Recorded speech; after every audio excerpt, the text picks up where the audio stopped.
Whew! TCGs can be exhausting. Let's talk about what it might look like to take a healthy break from your favorite game.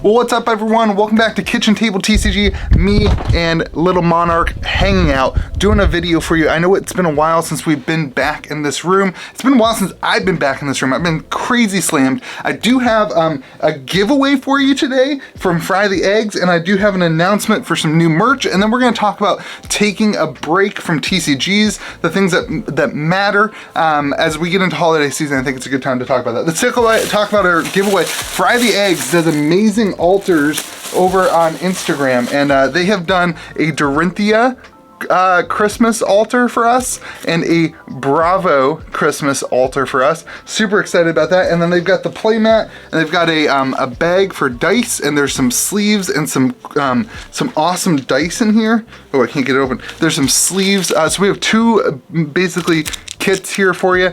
Just leave a comment in the comment section about this video, make it relevant to the discussion, and I'll pick two people at random and I'll over the next couple days and clue in some winners. We also have a new Kitchen Table TCG Finley hats. Finley hats have a pocket in them. It says "Be kind to the people around you." I use my pocket to hold my credit cards and my ID, and then they also have Stampede laces on them, which come down and go across your neck if you want to keep the hat on them. They also have a lifelong warranty. If your dog chews them, you send it back to Finley Hats. They replace it or fix it for you. Those are available at cavdansmarket.com. I'm doing limited styles, so these are limited to 1 of 20. These are limited to 1 of 20, and we'll do more limited ones as they sell out depending on the demand. Anyway, really cool. I wear a hat every day, so I wanted to do custom Finley ones. Anyway, let's talk about this stuff. How to take a break from your favorite TCG. This probably applies to all hobbies, but I want to talk about some of the reasons that I think it's important to take a break, and some of the reasons why we all need to take a break from our trading card game hobbies. And this is something that not a lot of content creators are going to want to talk about, because content creators like myself want you to stay engaged with the hobby so that you watch our videos.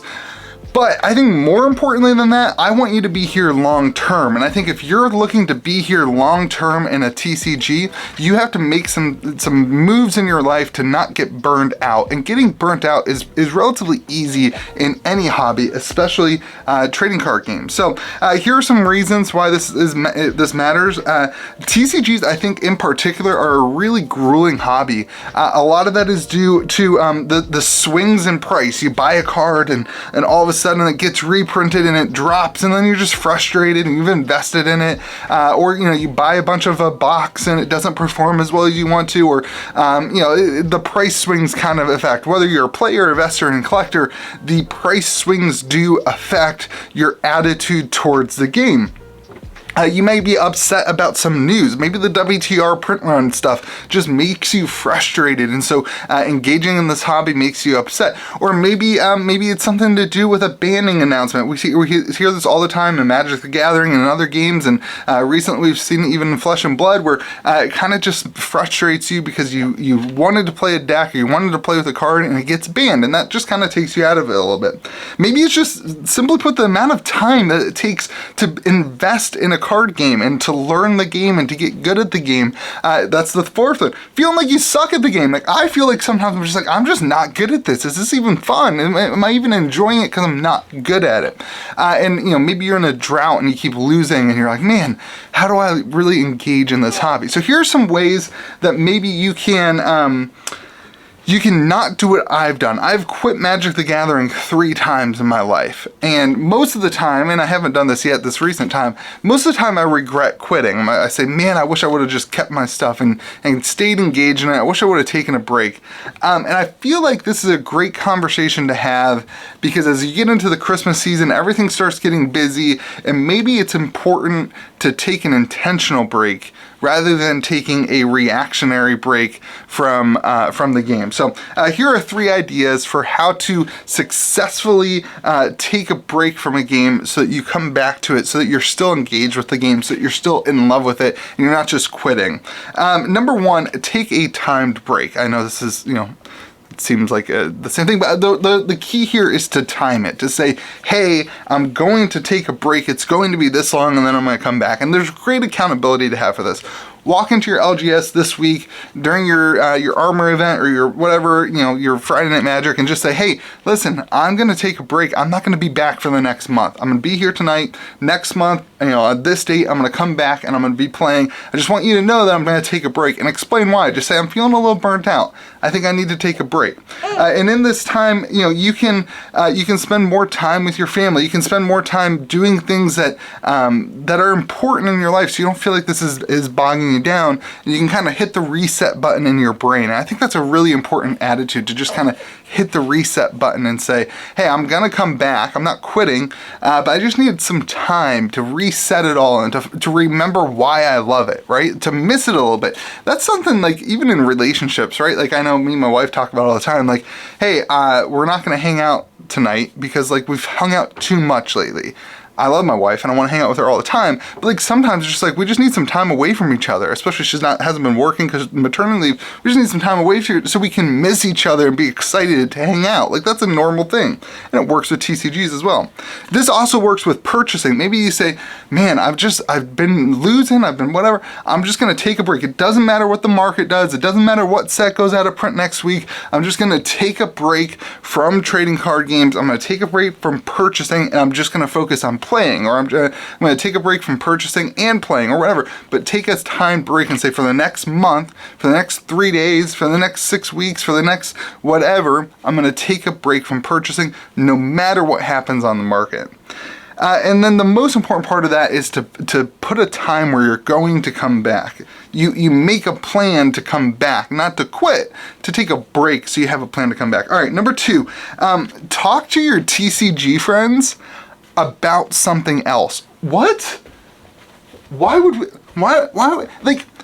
do that? All we care about is TCGs. No, that's wrong. Your people that you play Flesh and Blood with, the people that you play Commander with, the people that you play whatever game that you're playing with, the people that you collect or buy and sell Metazoo or play games with, whatever you do, those people are people. They have family, they have lives, they do video games, they do other things other than play, collect, trade TCGs. I know that's amazing and baffling, but ask them about that. Man, I was playing a game the other night and I was sitting around the table and I just realized that, like, I didn't even ask how somebody's family was doing. And like, I was like, man, that's stupid. Like, TCGs are meant to be a place to sit around a table and have a common bond with each other. That doesn't mean it's the only bond with each other. It doesn't mean it's the only thing to talk about. So I want to challenge you, the next time that you sit across to somebody, say, hey, how's your family doing? Hey, how's your job? Hey, how are you? Hey, you doing okay? Hey, what are you excited for in your life? Ask some questions. And I know that's hard sometimes because then you have to have like a real conversation, and like sometimes we don't like doing that. But like, it's really important that you get to know the people that you play with at a deeper level than just like what their favorite deck is. So yeah, just get to know and talk to your TCG friends about something other than TCGs. Do it right now. You're watching the video. Text your best friend that plays a TCG and say, hey man, I'm just curious, how you doing? Invest in friendships, invest in relationships, and not just the cards. Okay, and the last thing is try something new with someone else. Maybe it's not with someone else. Maybe you're trying something new. Maybe you try a new card game or board games. I love board games. I have a ton of board games. Maybe you say to your group that plays regularly, hey guys, tonight why don't we play Settlers of Catan instead of Flesh and Blood, right? Like, maybe you say, hey, tonight why don't we play some video games? Why don't we break out the old Nintendo 64 and play some Super Smash Bros? Maybe you say, maybe it's not with the same group. Maybe it's going to your LGS and sitting down at the Dungeons and Dragons table and saying, hey guys, you mind if I hop in and get to know you? You mind if I hop in and engage in some other form of this hobby that, the geek culture hobby? maybe it's saying, hey, I've been hating on that game. I've been complaining about Magic the Gathering for 3 years like Louis has been, and maybe I just need to hop in and play a game of Commander just to relive it and just to get away from what I've been invested in so heavily over the last couple years. And it's important because doing that kind of, again, it hits that reset button in your brain, and sometimes that's really good. Sometimes that keeps you around in the hobby longer if you're just able to like not feel like you're locked into one particular aspect of the hobby.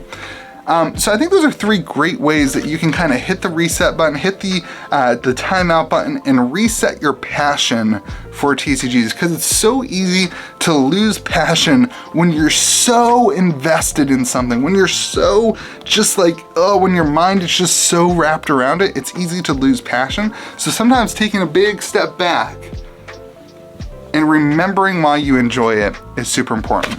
Anyway, leave a comment in the comment section for the fry the egg stuff. If you're looking for hats, head on over to Cavdan's Market where they're there. I'll link that in the comment section. Hope you guys have a great day.